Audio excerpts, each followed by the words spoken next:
ஒரு இசையரசியை பாராட்ட இன்னொரு இசையரசியை வந்து விட்டார்கள். இந்த அற்புதமான காட்சி ஈரோடுக்கு மட்டும்தான் கிடைச்சிருக்கு. நீங்க கொடுத்து வச்சிருக்க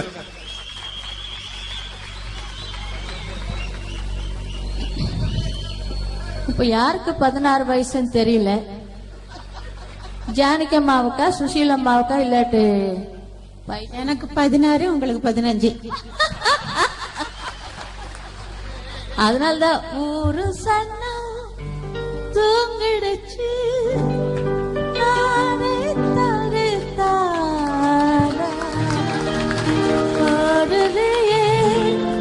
இல்லன்னா சனங்கெல்லாம் தூங்கிடுச்சு, கொஞ்சம் எழுப்பலாம். எனக்கு பிடித்தமான 2 பாட்டு இவங்க பாடிட்டாங்க. இந்த பாட்டு எனக்கு ஃபுல்லா எப்போ இந்த ராத்திரி போட்டு இது போட்ட ஒரு கேசட் எனக்கு கொடுக்கணும் இவங்க சிடியில. இந்த பாட்டு அவ்வளவு பிடிக்கும்.